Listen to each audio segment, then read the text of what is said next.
तो लोकसभा चुनाव के लिए सियासी गहमागहमी और तीसरे चरण की 117 सीटों पर कल होने वाली वोटिंग से ठीक पहले बीजेपी अध्यक्ष अमित शाह ने पश्चिम बंगाल में ममता सरकार पर जमकर निशाना साधा। कोलकाता में अमित शाह ने ममता पर हमला बोलते हुए कहा कि बंगाल की जनता ने परिवर्तन का मन बना लिया है और उसे अब मोदी सरकार पर भरोसा है। इस दौरान शाह ने साध्वी प्रज्ञा का बचाव करते हुए यह भी कहा कि उन्हें झूठे केस में फंसाया गया है। साथ ही अमित शाह ने कांग्रेस पर निशाना साधते हुए कहा कि बाटला हाउस में आतंकियों के मरने पर सोनिया गांधी रोई थी। कहा कि आतंकवाद पर बीजेपी सरकार में जीरो टॉलरेंस है और बीजेपी के पास कठोर फैसले लेने का नेतृत्व है। शाह ने आगे ये भी कहा कि देश की सुरक्षा कौन कर पाएगा, इसका चुनाव जनता को करना है। शाह ने एनआरसी को देश भर में लागू करने की बात दोहराई और कहा कि आतंकवाद हो या फिर आर्टिकल 370 सभी मुद्दों पर बीजेपी का रुख साफ है।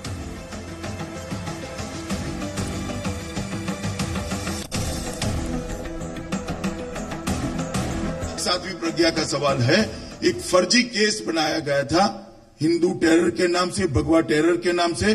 दुनिया भर में भारत की संस्कृति को बदनाम करने का प्रयास किया गया था। जब कोर्ट की अदालतों में केस चला, इसको फर्जी पाया गया। 2 केस के अंदर सब बरी हो गए।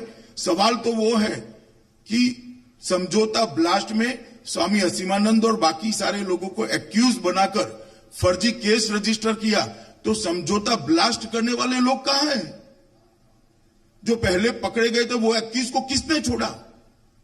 जिन्होंने पहले पकड़े हुए सच्चे एक्यूज को छोड़ा है वो टेररिज्म का सपोर्ट करने वाले लोग हैं, हम नहीं हैं।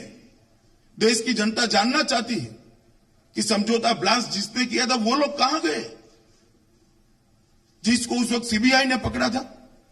अमेरिकन एजेंसियों ने भी स्पष्ट किया था कि लश्कर-ए-तोयबा का कृत्य है। आज वो लोग कहां हैं? किसने छोड़ दिया उसको? छोड़ दिया, इनकी जिम्मेदारी है या नहीं है? ये देश की जनता जानना चाहती है और ममता बनर्जी ने भी ये जवाब देना चाहिए।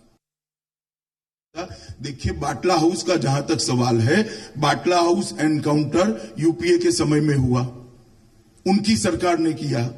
अब सलमान खुर्शीद हमें सवाल कह रहे हैं। मेरा तो कांग्रेस पार्टी से यह सवाल है कि बाटला हाउस का जब एनकाउंटर हुआ, सोनिया जी को रोना आ गया बाटला हाउस के आतंकवादियों के मरने पर, जबकि अपना एक पीआई, बहादुर पीआई वहां शहीद हो गया, उसके मृत्यु पर रोना नहीं आया। इस पर कांग्रेस ने जवाब देना चाहिए। बंगाल के 2 चरण के चुनाव में ममता बनर्जी ने, अब उनकी बौखलाहट स्पष्ट रूप से नजर आती।